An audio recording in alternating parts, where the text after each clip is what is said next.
자, 이제 175페이지 오시면 의사표시에서 서설, 의사표시의 의. 다 아시죠? 의사, 원하는 바를 밖으로 표시하는 것이 의사표시다. 2번 의사표시 구성요에서 1번 효과의사가 나오고 넘겨보시면 표시행위가 나오죠.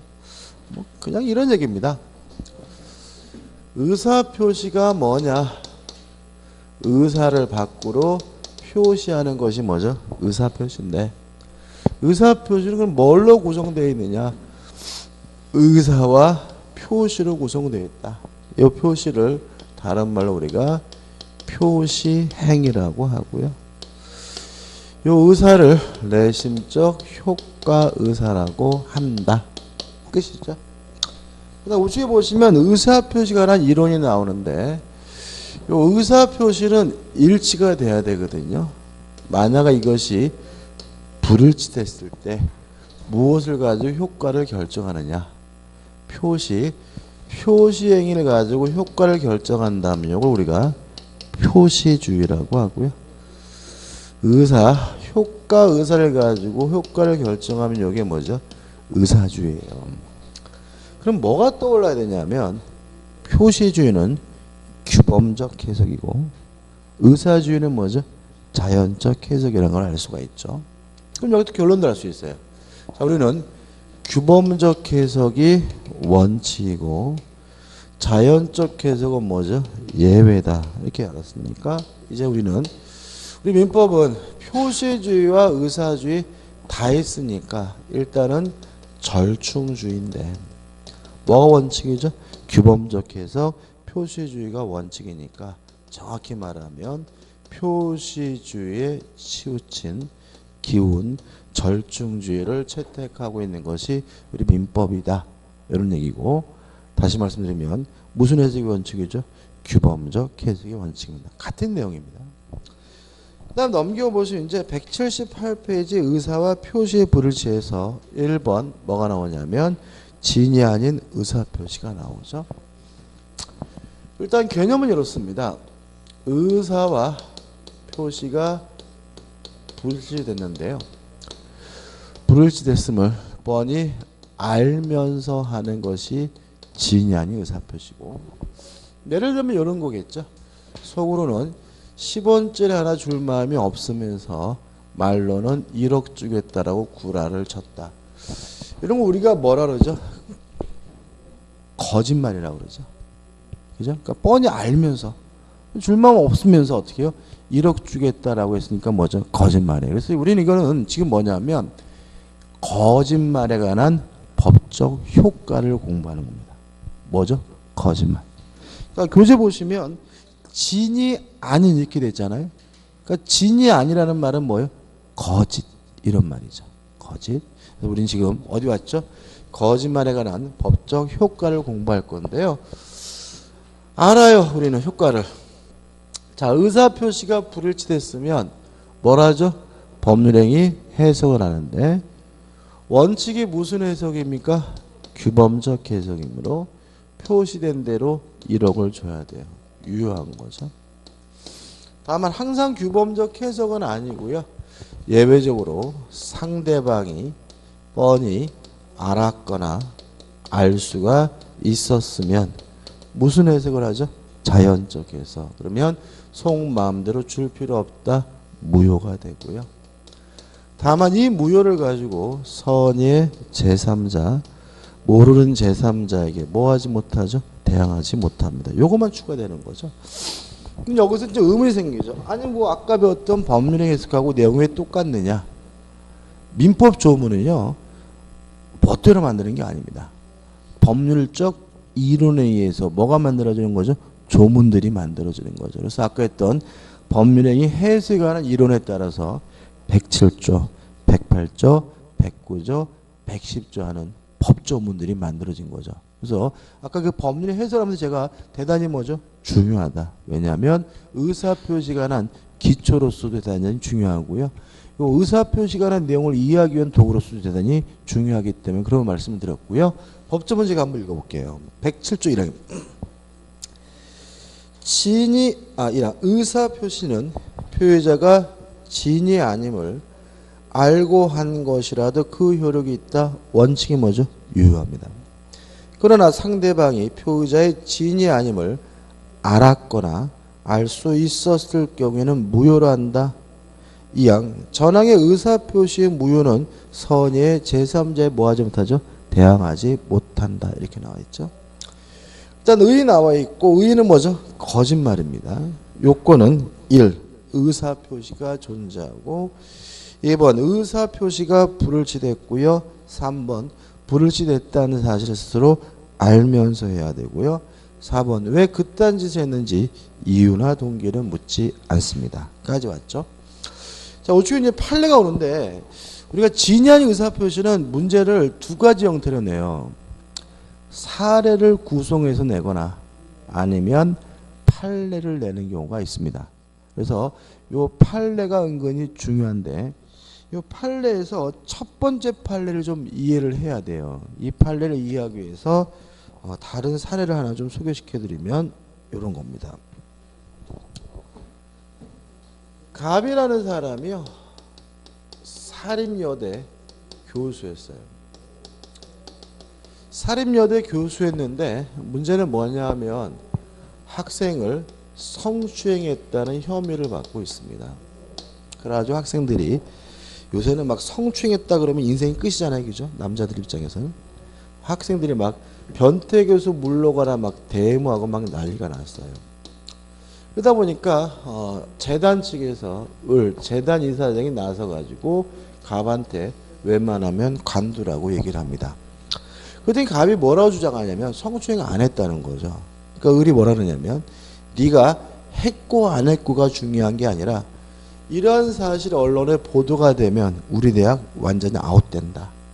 그러니까 네가 했든 안 했든 웬만하면 사직을 하고 사직을 하면 애들이 데모 간두고 조용해질 거고 조용해질 거면 기용해지면 기회를 가서 복직시켜주겠다라고 얘기를 합니다. 그래서 갑이 을말 믿고 어떻게 하냐면 사직서를 냈어요. 사직서를 냈고 조용해졌고 그랬는데도 복직은 안 시켜줘요. 그래서 갑이 요 을을 상대로 소송을 제기합니다. 이건 갑의 주장이에요. 갑이 이렇게 주장합니다. 자신은 사직할 마음이 없었다는 거죠. 그런데도 불구하고 뭘 냈어요? 사직서를 냈으니까 의사표시가 불일치했고 지도 어떻게 해요? 알면서 했다는 거죠. 무슨 말이죠? 진이 아닌 의사표시. 그죠? 원칙이 유효하지만 상대방이 알았으면 무효잖아요. 누가 시켰어요? 을이. 그러니까 상대방이 뭐죠? 악이라는 거죠. 그러니까 무효니까 복제시켜달라고 소송을 제기한 것에 대해서 우리 법원은 받아들이고 있지 않습니다. 요 이유를 이해해야 되는데 이유는 판례 읽어볼게요. 판례. 핵심 첫 번째 판례입니다. 비진이 의사표시에서 진이란 특정한 내용의 의사표시를 하고자 하는 표의자의 생각을 말하는 것이지 표의자가 진정으로 마음속에서 바라는 사항을 뜻하는 것은 아니다까지 끊어볼게요. 이걸 이해하셔야 되는데 자 이런 얘기입니다. 얘가 진정으로 간둘만 있느냐 없느냐 이렇게 따지는 게 아니라 요 사직서를 내는 특정한 행위로 범위를 어떻게 해요? 좁혀봐야 된다는 거예요. 다시 말하면 전체를 놓고 관둘맘이 있느냐 없느냐 이렇게 따지는 것이 아니라 요 사직서를 내는 특정한 행위로 범위를 어떻게 해요? 좁혀서 따져야 된다는 얘기죠. 그럼 얘는 일단 뭐예요? 사직하고 조용해지면 뭐 한다고요? 복직한다고요? 그럼 전체를 놓고 보면 관둘 마음이 없죠. 그죠? 그렇지만 요 사직서를 내는 특정한 행위로 범위를 좁혀놓고 따져보면 얘는 조용해질 때까지 사직할 마음으로 사직서를 냈으니까 의사표시가 뭐가 되어 있는 거죠? 합치가 되어 있다는 거죠. 다시 한번요. 전체를 놓고 진정으로 관둘 마음이 있느냐 없느냐 이렇게 따지는 게 아닙니다. 특정한 행위와 관련된 진입니다. 따라서 얘는 진정으로 관둘 마음이 없다 하더라도 사직서를 쓸 때는 뭐예요? 사직할 마음으로 사직서를 썼으니까 의사표시가 뭐가 됐어요? 합치가 됐고, 따라서 뭐가 아니죠? 지인이 아닌 의사표시가 아닙니다. 따라서 상대방이 알았든 몰랐든 상관없이 항상 뭐예요? 유효하다. 이런 판례가 되는 거거든요. 다시 한번 읽어볼게요. 비지인이 의사표시에 있어서 진이란 뭘 말한다고요? 특정한 내용의 의사표시를 하고자 하는 표의자의 생각을 말하는 것이지, 표의자가 진정으로 마음속에서 바라는 사항을 뜻하는 것은 아니다. 다시 말하면 진정으로 관둘 마음이 있느냐 없느냐 이렇게 따지는 것이 아니라 사직서를 내는 특정한 행위로 범위를 좁혀서 어떻게 따져봐야 된다. 이런 얘기입니다. 이해되시죠? 이게 이해하셔야 되겠죠? 그 다음 뒤에 나오는 얘기입니다. 다른 사람 들어보면 제가 길을 가는데 누가 몽둥이를 들고 아저씨 3만 원만 줘 그런단 말이죠. 그러면 안 주면 좁히겠다는 뜻이죠. 제가 두드려 맞을까 봐 3만 원을 줬어요. 이게 진이 아닌 의사표시냐. 만약에 진정으로 줄 마음이 있느냐 없느냐 이렇게 따지면 진이 아닌 의사표시가 되는 거죠. 근데 그렇게 따지는 게 아니라 3만 원을 주는 행위로 범위를 어떻게 해요? 좁혀서 따져야 된다는 거예요. 그러면 저는 무서웠든 어떻든 간에 3만 원을 줄 마음으로 뭐예요? 3만 원을 준 거니까 뭐가 아닌 거죠? 진이 아닌 의사표시가 아닌 겁니다. 다시 한번 말씀드리면 진정으로 줄 마음이 있느냐 없느냐 이렇게 따지는 게 아니라 3만 원을 주는 그 행위로 범위를 어떻게 해요? 좁혀서 따집니다. 저는 무서웠든 어떻든 간에 3만 원을 줄 마음으로 3만 원을 준 거니까 뭐가 아닌 거죠? 진이 아닌 의사표시가 아닙니다. 계속 보시면 비록 재산을 강제로 뺏긴다는 것이 원고의 본심으로 잠재되어 있었다 하여도 원고가 강박에 의해서나마 이 사건을 증여를 하기로 하고 그에 따른 증여 의사표시를 한 이상 증여의 내심의 효과 의사가 결여된 것이라 할 수는 없다라는 말은 뭐니나 아니란 얘기죠. 진이 아닌 의사표시가 아니란 얘기입니다. 다시 말하면 진정으로 줄 마음이 없느냐 있느냐 이렇게 따지는 게 아니라 3만 원을 주는 그 행위로 범위를 좁혀서 따져야 된다는 의미입니다. 두 번째 판례도 같은 의미입니다. 이것도 시험에 가끔 나오는데 이런 문제입니다. 이거 이해하셔야 돼요. 그죠? 이거 받아들이셔야 돼요. 이게 안 받아들이시면 한도 끝도 없습니다. A라는 학교가 있는데 이 학교가 K라는 은행으로부터 대출을 받으려고 하는데 대출을 더 이상 받을 수가 없었어요. 왜 이런 일이 벌어지냐면 사립학교법에서 엄격한 제한을 둡니다. 이게 무슨 말이냐면 학교가 학교 건물이나 땅 이런 학교 기본 재산을 담보로 해서 돈을 너무 많이 빌리면 못 갚으면 뭐가 돼요? 경매가 되고 경매가 되면 애들이 길거리에 나앉고 그러면 돈 문제가 아니라 뭐죠? 사회 문제가 되죠. 그래서 사립학교법에서는 학교 건물이나 토지로 대출을 받을 수 있는 한도 금액을 엄격하게 뭐하고 있어요? 제한하고 있어요. 이해되시죠? 근데 이 대출 한도가 다 차가지고 학교가 대출을 받을 수가 없었어요. 그래서 학교가 갑등 교직원들을 내세웁니다. 그래서 갑등 교직원이 자기 이름으로 뭘 하냐면 대출을 신청하게 되는데 문제는 이 대출금이 다 어디로 갔냐면요. 학교로 갔어요. 그리고 그동안 원금도 이자도 다 학교가 내고 있었는데 문제는 학교가 없어져 버렸어요. 학교가 없어져 버리니까 은행은 누구한테요? 요 교직원들에게 돈을 갚으라고 뭐합니까? 소송을 제기하게 됩니다. 요것에 대해서 교직원들은 이런 주장합니다. 자신들은 대출을 신청할 마음이 없는데 대출을 뭐 했어요? 신청을 했고 알면서 했으니까 뭐란 얘기죠? 진이 아닌 의사표시인데 은행도 요 대출금을 누구한테 줬어요? 학교에다. 뻔히 알았다는 얘기죠. 상대방이 악이니까 무효다라고 주장한 것에 대해서 우리 판례는 받아들이고 있지 않습니다. 이유는 같아요. 진정으로 대출을 신청할 마음이 있느냐 없느냐 이렇게 따지는 게 아닙니다. 요 대출을 신청한다는 요 행위로 범위를 좁혀서 따집니다.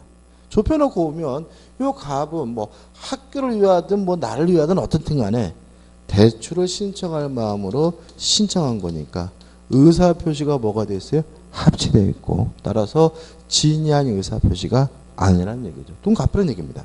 교재 보시면 학교법인이 사립학교법상 제한 규정 때문에 그 학교의 교직원들이 소외인들의 명의를 빌려서 피고로부터 금원을 청한 경우에 피고 역시 그러한 사정을 알고 있었다 하더라도 위 소외인들의 의사는 위 금전 대차에 관해 그들이 주채무자로서 채무를 부담하겠다는 뜻이라고 해석함이 상당하므로 이를 진이 아닌 의사표시를 볼 수는 없다라고 결론이 나오는 일은 진정으로 대출을 신청할 마음이 있느냐 없느냐가 아니라 특정된 행위로 범위를 좁혀서 따져야 된다는 판례이기 때문에 그렇습니다.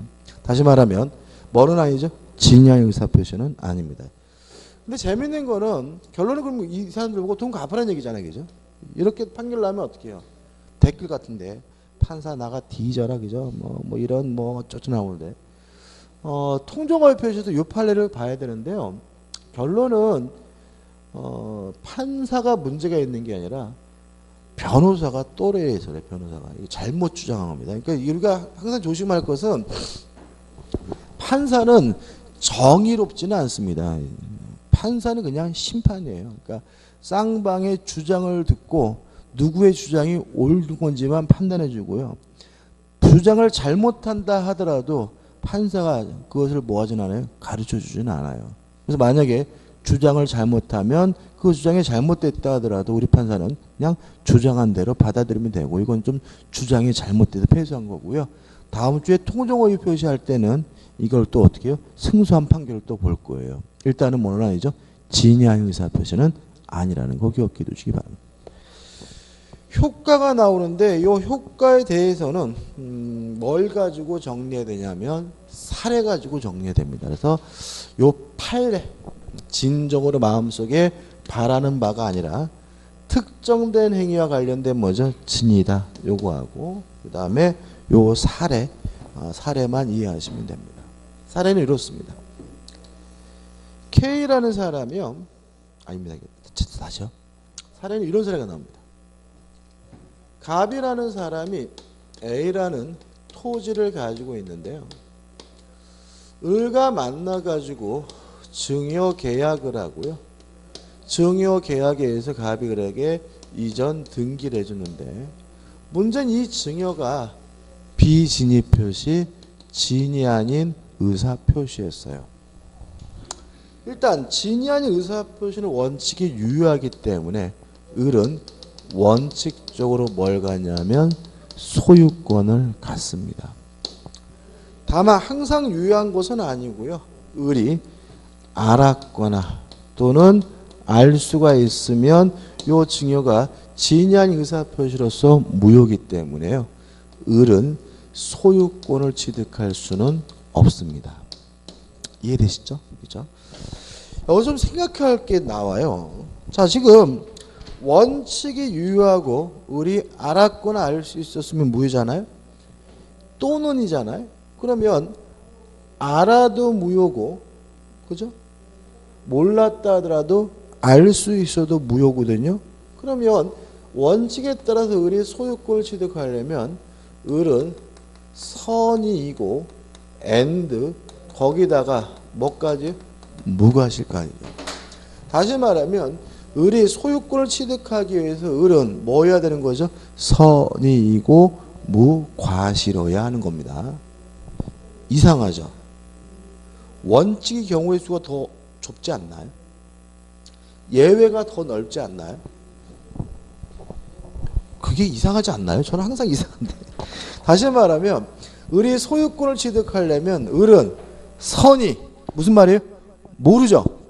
무과실 뭐까지 없어야 돼요? 과실까지 없어야지만 소유권을 갖잖아요. 을이 알아도 소유권을 가질 수 없고 알 수 있어도 뭘 가질 수 없어요? 소유권을 가질 수 없으니까 원칙의 경우의 수가 더 좁은 거예요. 원칙이 더 어려운 겁니다. 그러니까 이 원칙과 예외가 뒤바뀐 것이 아닌가라는 의구심을 좀 가지셔야 되는데 의심을 갖지 않으신다면 외우기라도 해야죠.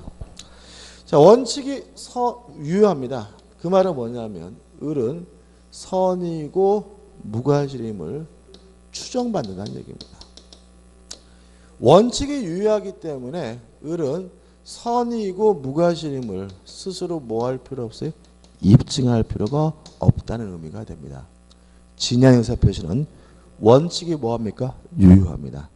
을은 원칙적으로 뭘 갖습니까? 소유권을 갖습니다. 따라서 을수로 자신이 선이고 무과실임을 뭐 할 필요 없어요? 입증할 필요가 없고요. 갑이 을에게 알았거나 알 수 있었던 사실을 입증해야지만 비로소 을의 소유권 취득을 뭐 할 수 있어요? 막을 수가 있다는 의미가 됨을 주의하시기 바랍니다. 그 다음 을이 자기 앞에 등기된 것을 기하로요. 병한테 팔아먹고 병한테 이전 등기를 해줬어요.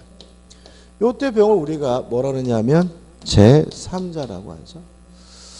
조심할 것은 만약에 을이 원칙에 따라서 이미 소유권을 취득했다면 병은 선이든 악이든 묻지 않고 항상 소유권을 갖게 되는 거죠. 왜냐하면 을이 선이고 무과시에서 이미 소유권을 취득했다면 짓고 지가 팔아먹은 거니까요. 다만 을이 알았거나 알 수 있었다는 이유로 소유권을 갖지 못했다면 이때는 병은 선이어야 소유권을 취득하고요. 악이면 소유권을 갖지 못합니다. 왜냐하면 통정어의 표시 무효는 누구한테 대항하지 못하죠? 선의의 제3자에 대항하지 못합니다. 여기서 주의할 점은 두 가지인데, 첫째, 제3자는 선임을 추정받습니다. 따라서 스스로가 선임을 뭐 할 필요 없냐면 입증할 필요가 없다는 것. 또 하나 주의하실 것은 선이 이기만 하면 소유권을 갖습니다. 굳이 못 가진 필요가 없냐면 무과실까지는 필요가 없다는 점. 다시 말하면 제3자는 소유권을 취득하기 위해서 뭐 이기면 하면 돼요? 선이 이기면 하면 됩니다. 다시 말해 이런 얘기겠죠. 을이 원칙에 따라 소유권을 취득하려면 얘는 뭐 해야 돼요? 선이고 무과실해야 돼요. 근데 제3자는 뭐 이기만 하면 돼요? 선이 이기만 하면 돼요. 다시 말하면 이것이 예외에 따라 서로 무효가 됐다 하더라도 을의 것이 아니더라도 병은 뭐 이기만 하면요? 선이 이기만 하면 소유권을 갖습니다. 이거 사례 가지고 정리하셔야 돼요.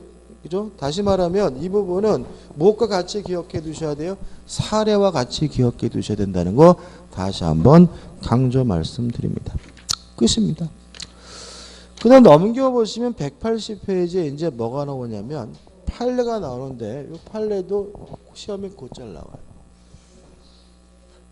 이게 어떤 문제냐면 근로기준법에 바뀐 것 같은데 1년 이상 근속을 하면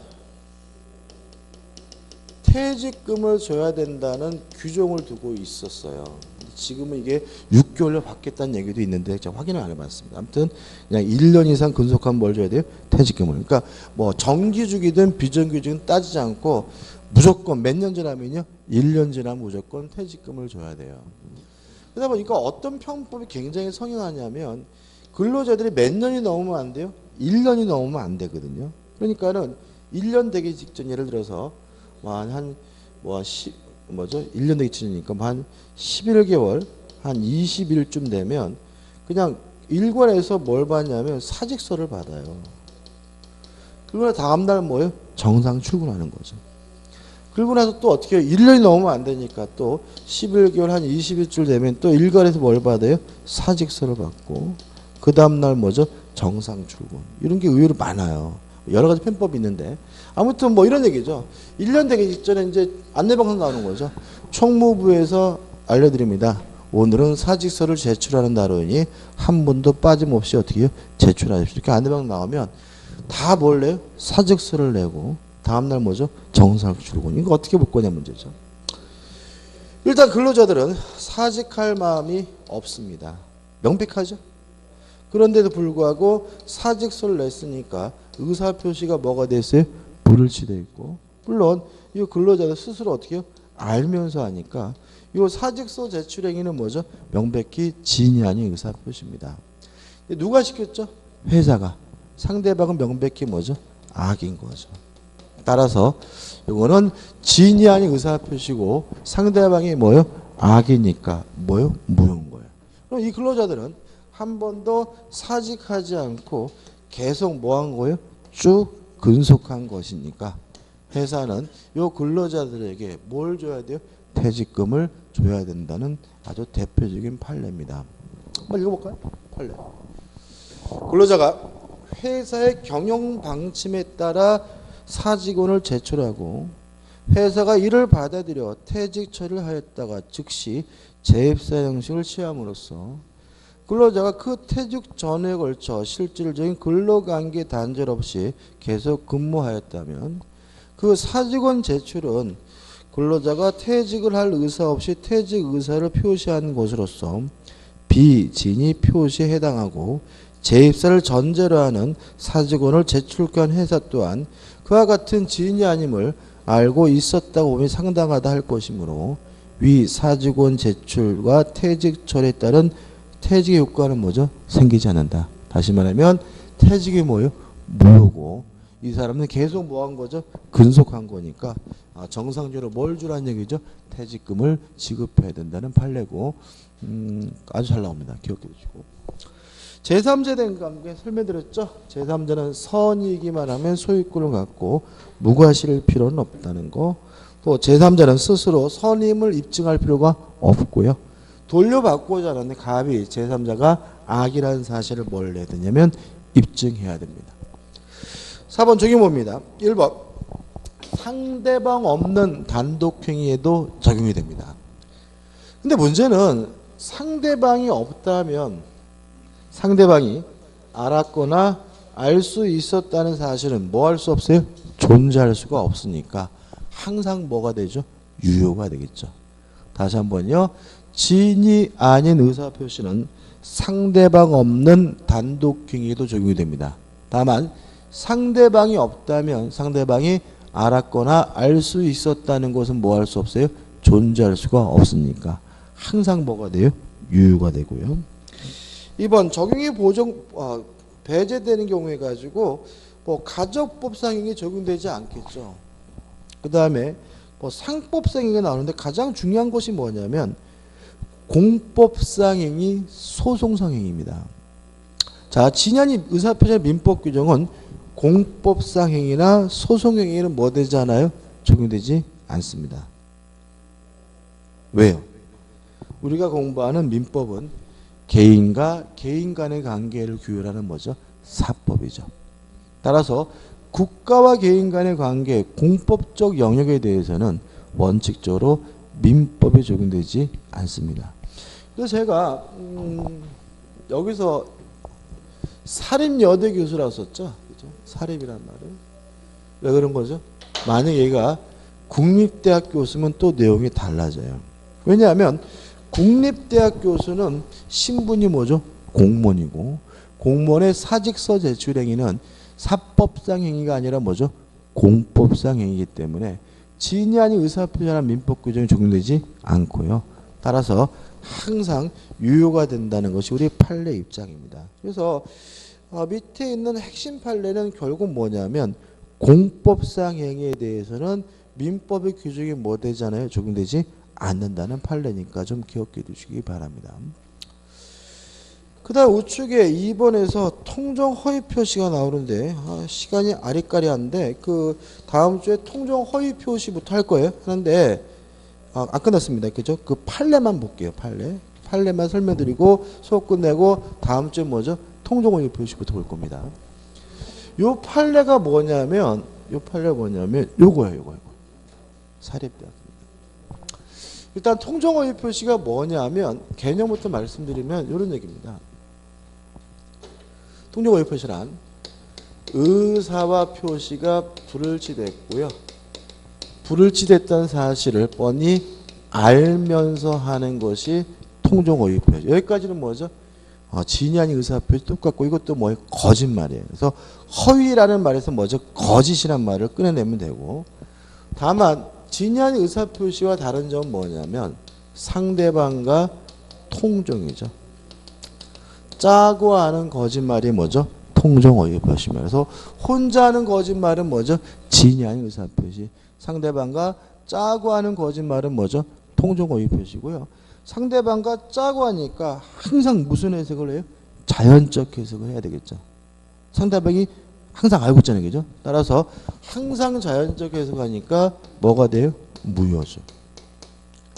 다만 이 무효를 가지고 선의의 제3자, 모르는 제3자에게 뭐 하지 못하죠? 대항하지 못합니다. 그래서 개념을 말씀드리면 둘이 짜고 하는 거짓말이 뭐죠? 통종 허위 표시가 됩니다. 자, 이거 지금 판례 볼 건데 이 판례는 똑같습니다. 그 교재는 조금 이 판례는 뭐냐면 무슨 뭐 어음이 나오고 그러는데 그게 중요한 게 아니라 뭐죠? 요거가 똑같아요. 원래는 A라는 학교가 있는데 K라는 은행으로부터 뭘 받을 수 없어요? 대출을 받을 수가 없어서 갑등 교직원들을 내세워서 대출을 뭐 했어요? 신청을 했는데 그 대출금 누구한테요? 학교로 넘어가고 있었다. 해가지고 아까는 요 교직원들을 기준으로 하면 뭐가 아니죠? 진양의 의사표시가 아니니까 유효다 이게 나왔고 요번은 뭐냐면 학교입니다. 이번에 변호사는 요 학교를 기준으로 따져봤어요. 자, 학교를 기준으로 따져보면 학교의 의사는 학교 자신이 대출받고 싶은 거죠. 그렇지만 누굴 내세웠어요? 갑. 그러니까 외부적으로는 갑을 내세웠죠. 이렇게 따지면 뭐예요? 의사표시가 뭐가 돼요? 불일치돼요. 이렇게 따지면. 이해되시죠? 그 다음에 요 은행의 태도를 보면 알 수가 있는데 물론 A도 어떻게 해요? 뻔히 알면서 그 짓을 했고 근데 은행은 그냥 아는 정도가 아니죠. 대출금을 누구한테 직접 줬어요? 학교에다가 어떻게 해요? 직접 줬으니까 은행 학교는 뭐에 짠 겁니다. 따라서 통정했다. 짜고 했다는 거죠. 따라서 이것은 통정어휘 표시로서 어떻게 해요? 무효다라는 판시를 이끌어내게 됩니다. 그래서 요 남의 이름으로 대출받는 판례가 두 가지가 있어요. 첫째는 진이 아닌 의사표시가 아니라는 판례도 있고 통정어휘 표시로서는 뭐죠? 무효다라는 판례도 있는데 요 판례는 모순 떼는 게 아닙니다. 모순 떼는 게 아니라 누구를 기준으로 해서 따지냐에 따라 달라진 거고 그래서 아까 판례는 변호사가 엉뚱한 주장을 하는 바람에 패소한 거고요. 이거는 올바르게 주장하는 바람에 무효라는 사실이 입증이 됐고요. 그럼 뭐예요? 교직원도 학교도 뭐 할 필요 없어요? 돈을 갚을 필요가 없다라는 논리를 이끌어내는 거죠. 그래서 이거는 좀 외우셔도 돼요. 이렇게 기억하시면 됩니다. 타인의 이름으로 대출을 받는 거죠. 교직원인데. 이걸 어떻게 볼 것이냐에 대해서 우리 판례가 두 가지가 있습니다. 첫째는 진이 아닌 의사표시는 어떻게 해요? 아니다. 그렇지만 뭐이긴 해요? 통정 허위 표시긴 하다. 두 가지가 있고 이 두 가지가 모순 떼는 게 아니라 관점을 달리하는 거니까 좀 받아들이시고 좀 결론만 기억해 두시기 바랍니다. 오늘 여기까지 할 거고요. 다음 주에 통정 허위 표시부터 차근차근 다시 보도록 하겠습니다. 오늘 수고 많으셨습니다. 고맙습니다.